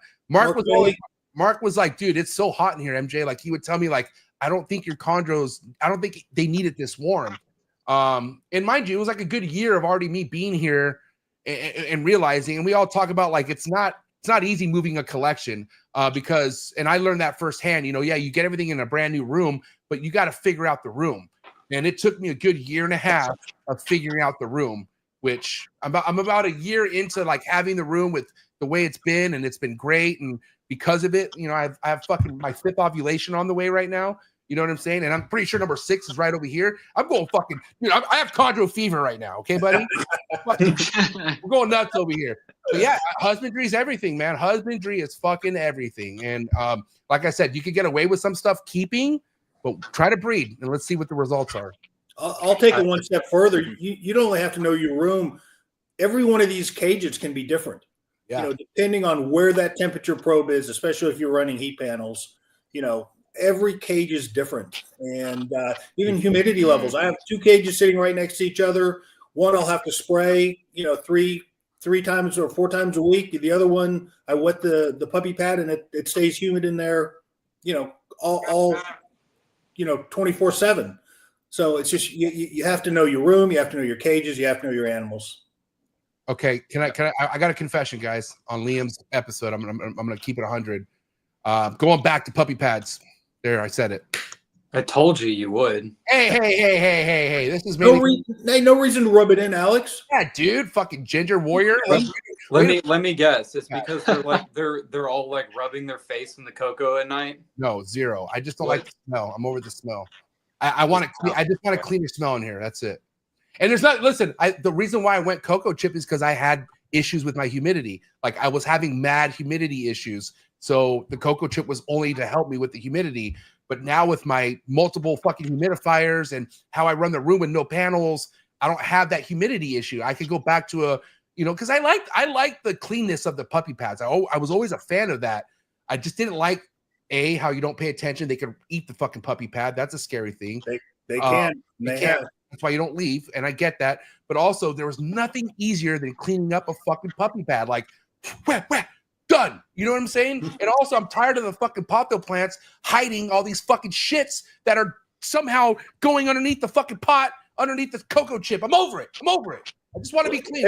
MJ, let me just say one other thing. If you keep puppy pads, you'll notice that even if the chondro doesn't take a dump for a week, that puppy pad will get dirty. It does. It'll have a level, a very fine level of just brown grime on it, and you'll never see that if you're keeping them on COCO chips. It's funny you said that because I remember when I was keeping puppy pads, regardless of them shitting, I would have to change it because it looked crusty and and grimy. And if you're keeping them on COCO chips, you don't see that micro layer. Right, which is also fucking eye opening because I technically go 3 months with this COCO chip, but that's 3 months of that layer that we're talking about that I don't see. You know what I'm saying? Yeah. So it builds up and you don't see it. So yeah, I'm glad you've made the switch back. I think you'll be happy. Let's talk, Liam. What's your choice of substrate for your adults? Yeah, it's funny you say that. I was going to say just recently I've moved. I was using puppy pads. I've recently moved. It could be another alternative to butcher's paper. Oh, yeah. So it's just yes. So what you get your fish and chips in, I'm sure you've got fish and chips over there. They'll wrap it up. The reason being is I've got a female, and every time I walk in the room, she's ready to go. And a few times when I've fed her, pretty much at least every second time, she'll grab the puppy pad and she'll wrap it up. So just with that butcher's paper, I keep all my substrates slightly damp. There's no way of her. There's nothing fibrous that she can latch onto when she strikes and hits the ground. So I've just I think that's a great substrate. I think paper, is great as well. You think we should be aiming up too? Aim up, huh? Like not Yeah. down. Aim up. I They think. always aim up. I always have them strike up. Yeah. They'll still strike the ground though. Sometimes they'll strike the ground when you just walk in. Yeah. You haven't even opened the door to give them a rodent. They'll strike the damn puppy pad. Yeah. Hey, stupid. The rat's up here. The bottom line is there is no perfect substrate. You have to know the risks and benefits to the substrate, and then you have to work accordingly. But there's no perfect substrate. I just, like I said, it's about just the cleanliness for me. I already have tree monitors that could get fucking dirty. If I can minimize the cocoa chip and the dust in this room, I'm going to do that. I prefer this side just not to have any cocoa chips or dust. Like I want this shit to be fucking immaculate. I want it to be clean. Alex, you're still using COCO? No, I'm not using COCO. I stopped using COCO like 2-3 years ago. Go ahead, Liam.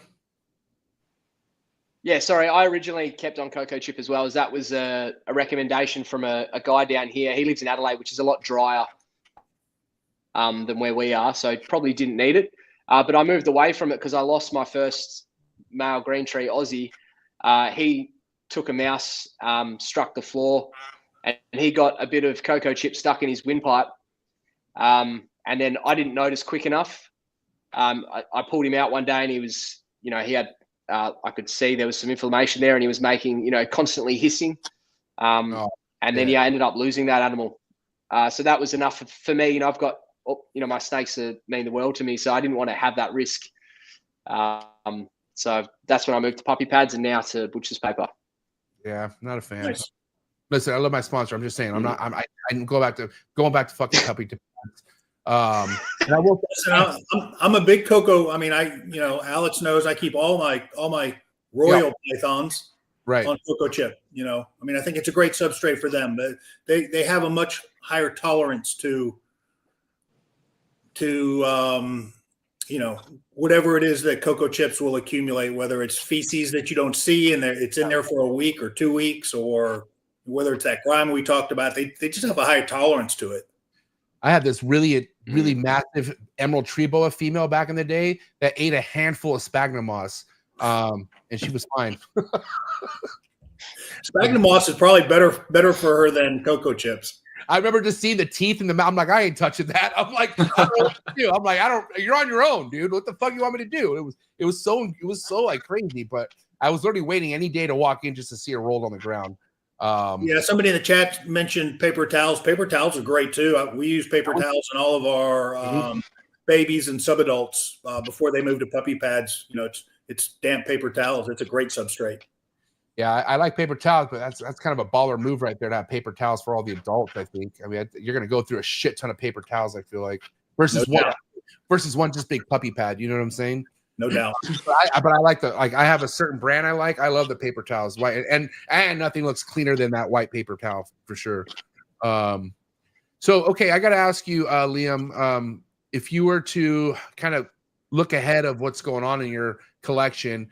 How many clutches do you see yourself producing a year in a perfect world? Like if you get the amount of adults you need or whatever, like what are you shooting for? Probably between 4 and 5 clutches a year would be the sweet spot for me. I've thought a lot about it, and yeah, if I obviously don't want to keep all of them, so I don't want to be stuck with all of them either. So as I grow, I'll figure out what the sweet spot is for me. But as for Mac, what I can handle, I think 5 would be absolute max. How's the market over there?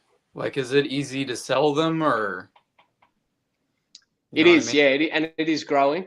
Thanks to the success everyone's having over there, social media. Yeah, it is definitely growing over here. There's not really a lot of designers available. There is guys working on designer projects, but they're still yet to release a lot of animals, and so when those animals start to become available, they'll sell very quickly. Yep. Hey, what if something?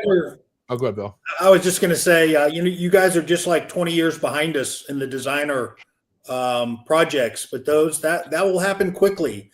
And a lot of your designers now are really locality outcrosses. You get a red, a Rubiac, for example, well, that's your infancy program to a designer project. Hey, Bill, Yeah, yeah, that's right. Hey, Bill, imagine if, like, for whatever reason, we fucking hit a switch and everything you have is now in Australia and you live there. Like, how rich do you think you'd be? I would love to be able to send some of my stuff to Australia. I mean, it would be nothing but an honor. Are you kidding me? To have, some of your animals go back to really the motherland of green tree pythons. I mean, it would be incredible. But that doesn't look like it's ever going to happen, huh, Liam? Like the Australian ban on importation of what's coming in, that's not going to change from what I heard. I don't think so. Yeah, Australia's got a very strict border security. If anything, exportation would be more likely, but I highly doubt that's going to happen. And that would be only because to deter poaching, because we do have a big issue with poaching in Australia. But yeah, importation, very unlikely. Yeah. Liam, could you discuss the poaching situation? A poacher over there, so he goes and he poaches green tree adults. What does he do with them? Does he try to sell them in Australia? Does he try to export them? Nido. What does a poacher? What does an Australian poacher do? Poaching for green trees. He's probably if he's stupid, he's going to put them straight on our version of Craigslist or one of the reptile classifieds. He may try keep them and breed them for himself. Yeah. Okay. So he may try keep them and try to produce them because let's say you do poach 2 adults and you produce babies. Are they less likely to be discovered doing that? You post captive bred babies on your Craigslist site over there. You're less likely to be flagged by wildlife authorities there. Yeah, there's no way of knowing. And to be honest, the only reason you would get caught is if someone pointed it out to them. They're not actively looking. The issues that we have with poaching is it's actually not really green tree pythons. It's a lot of the bobtail shingleback lizards, blue tongues. Those are easy with the smugglers. A lot of really? Yeah, they're a lot of our quite common here, but sought after in certain countries. A lot of people will try their luck. I see. So they would poach those and export those, the shinglebacks or whatever. Yeah. Even morphs that we have a lot of blue tongue morphs that aren't found overseas, things like that. They would make a profit from it, but also control it and not have so many animals pass away in transit. I see. Can you guys export viable eggs? So let's say that so nothing, no wildlife at all. Yeah, nothing. Yeah, nothing. Yeah, they class an egg as a part of wild, as a living creature almost. Yeah. Okay. You guys got basements in Australia? We don't actually, and I always wonder why, because I'd love to, have a bigger space under my house for all my snakes, but we don't. It's not a common thing. We have garages. I'm just saying, a good way to hide something. I'm sure that. Okay, I got to ask you, and this is going to be wrap-up topic part of the episode, so I'll go first, then we'll go to Bill, and then we'll go to Alex.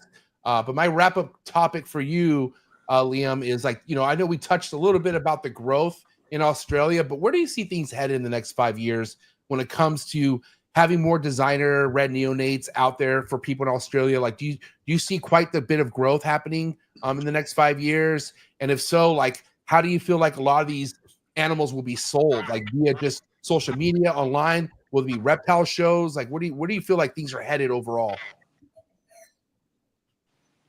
Yeah, I see it only going upwards because of how rare they are now. You've got the people who do acquire them are usually breeders, and they're buying them and raising them with the intention to breed and have some available in the future. So I think that 5 to 10 year period they'll be in demand because there will be some to buy, and then the more people that buy them, the more in demand they're going to be. Because we really don't have a lot. So, I only see them going up from here. And I'm curious. So, like, do you feel like and go ahead. No, go ahead, Liam.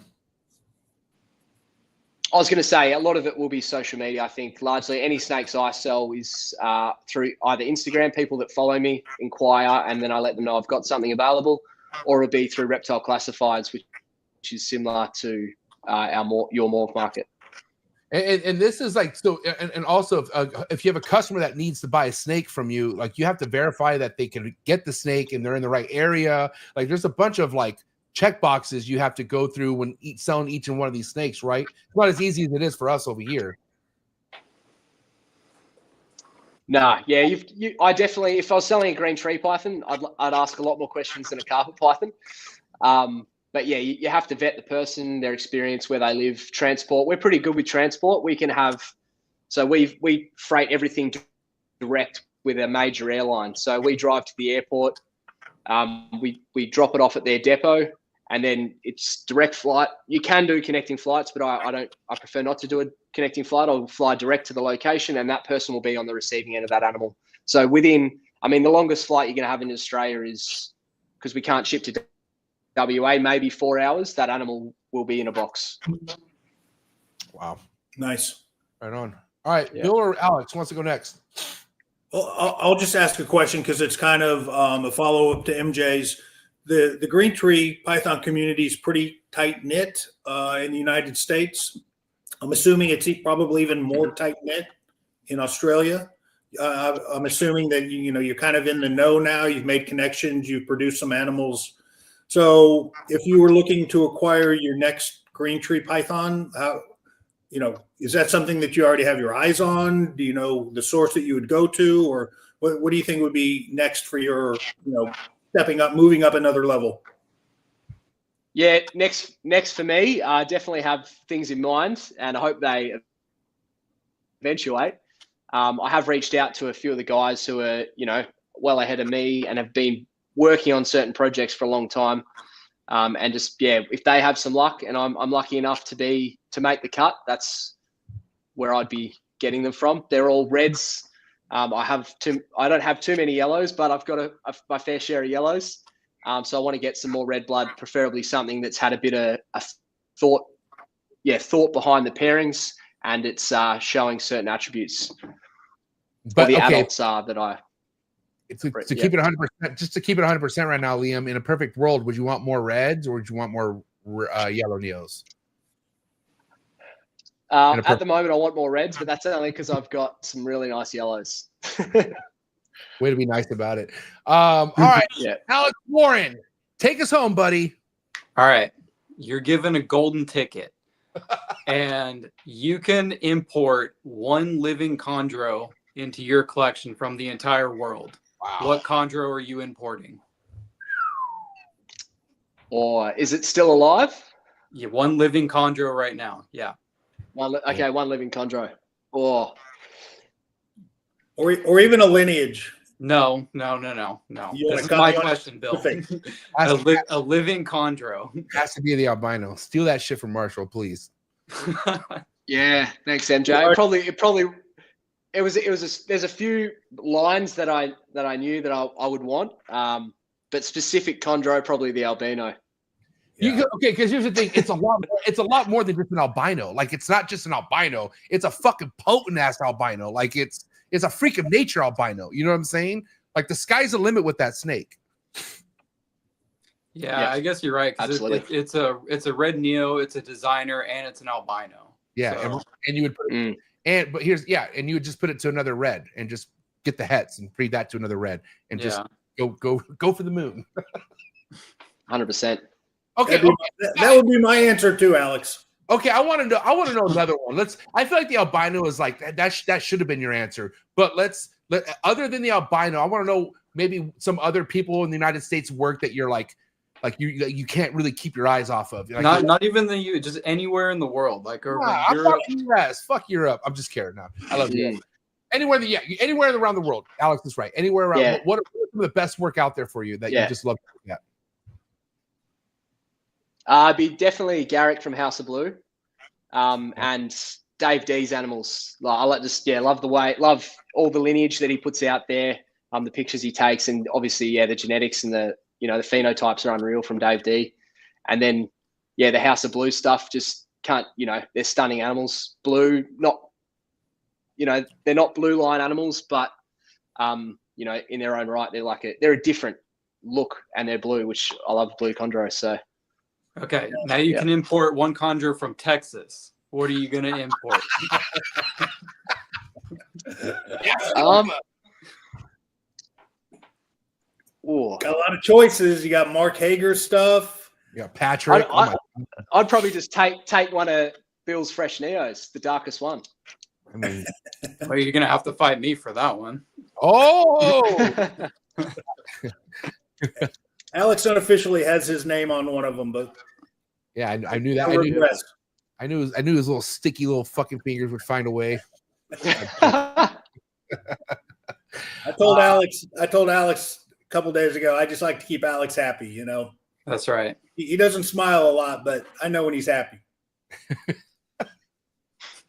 Okay, I have another question though. Listen, I got to ask you. There's levels to the red, right? And Bill knows I'm obsessed with this. The darker, the better for me. But what's your ideal red neonate, Liam? Like, do you like the high cherry red stuff that's patternless, or do you like the black stuff? Like, what do you like as a red?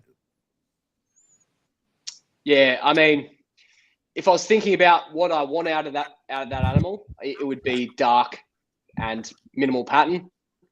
Like a lot of, John Irby's recent clutch where there was just such variety, but they're really dark Neos like really stood out to me. And that's because I know that they're blue line, and hope you don't know, but they're the animals that will show those attributes as adults. Yeah, those freak neonates that John produces, or even like Christian Stewart, the likelihood of them going green is about 0%. Yeah, I was gonna say, we keep tabs on all these and see if any of them go green, because I'm also a true believer that there's a certain level of red where you don't need to fucking lose sleep about that thing turning green. I'm sorry. Yeah, I agree. And if you're Ryan Young, you are losing sleep because you want it to be green. Oh, Ryan. Anyways, listen, Liam, epic episode. I appreciate you so much for coming by tonight. Really means a lot. Listen, before we leave, can you drop a couple Australian keepers that you really fuck with?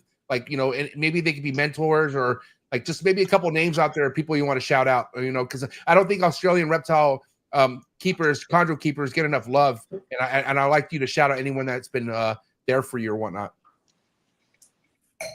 Yeah, you're going to put the pressure on me now. I don't want to miss anyone. You're good. In regards to mentors, he's not on social media, but the person who, when I've run into issues, who I can call at any time, especially during that first clutch, is a guy named Ray Field.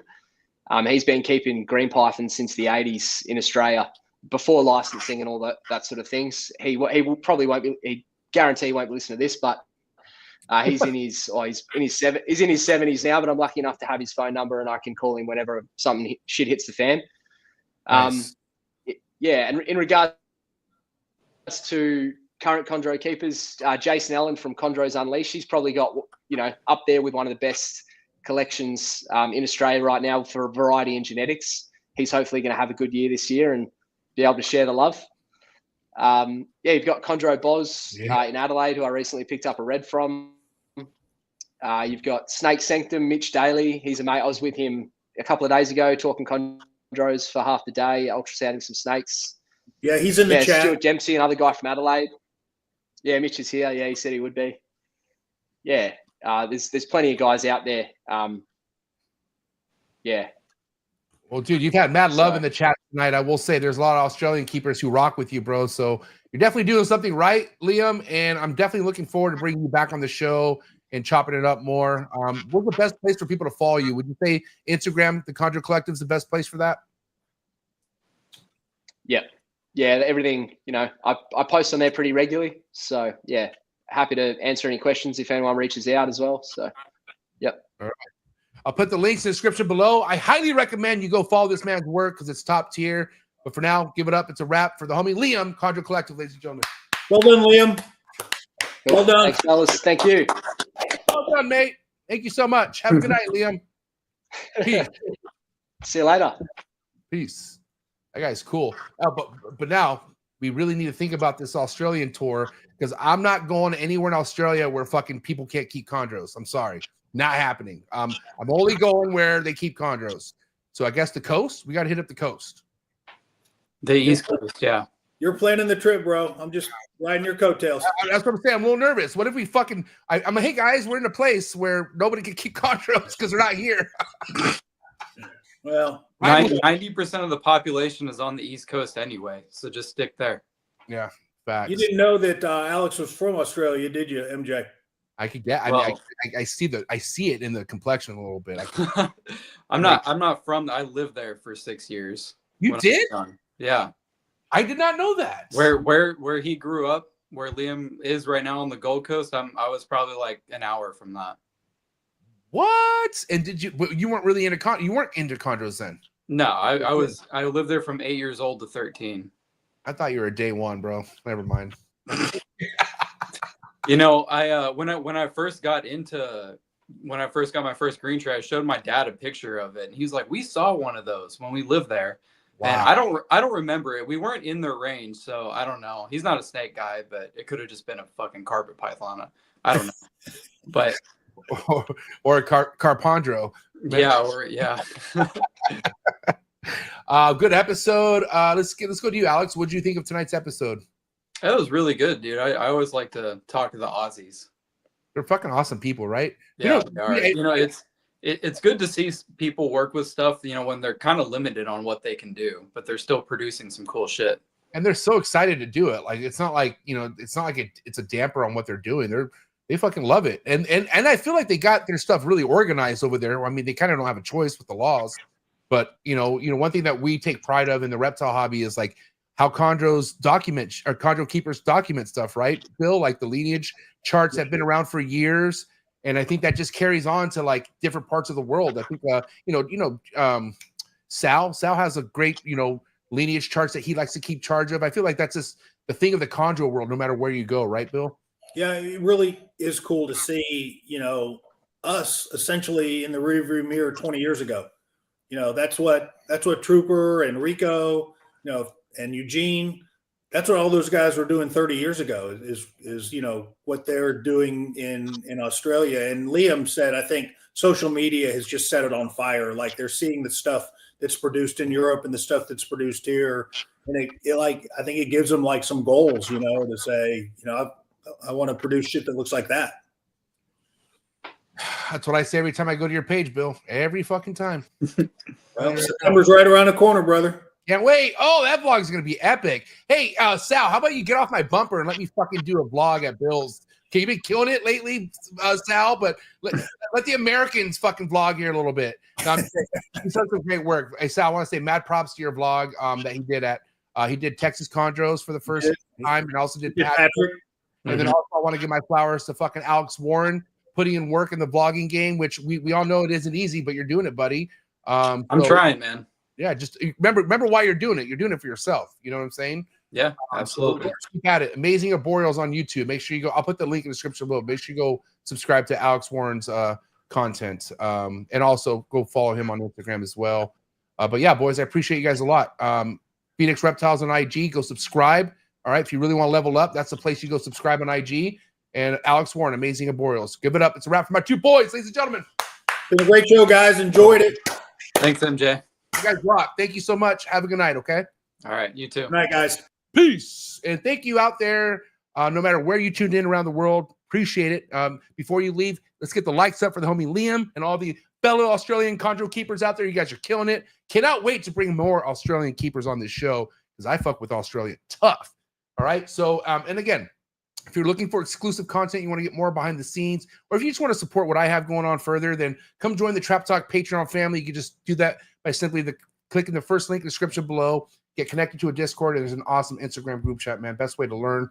Appreciate all the love and support. Shout out to tonight's sponsors. So before I let you guys go, check out tonight's sponsors. Sorry for the interruption, folks, but a quick word from our sponsors. Green tree pythons, emerald tree boas, and plenty other arboreal snakes have been quite the popularity here at the Trap Talk Reptile Network, which brings me to today's sponsor, the Reptile Perch. Head over to the reptileperch.com and Reptile Perch on Instagram. See what type of design PVC perch is best for your arboreal reptile. But first and foremost, I would also check out David Brom's Green Tree Python availability on the website. And you can also check out his Instagram just to stay current on any projects or any productions that he posts. Thank you so much, David Broms, for your ongoing support. Looking forward to seeing what you have to show in the 2025 season. When you think about building a good community and being a leader of that community, nobody comes to mind better than Mark Hager over at Texas Chondros. That's right. Make sure you head over to TX Chondros on Instagram and also head over to Mark's website. See what he has available Green Tree Python wise, and be ready for quite the 2025 Green Tree Python breeding season out of Mark Hager. He's a veteran in the Green Tree Python game, one of the best and nicest breeders in the Green Tree Python game. He's been putting on the whole state of Texas for as long as I've known him. So if you want to see all the amazing other chondro keepers out of the state of Texas, another good reason to go follow Mark Hager over at TX Chondros on Instagram. And again, head over to his website, texaschondros.com. You can find all the links in the description below. Thank you so much, Mark Hager, for supporting the Trap. Treat.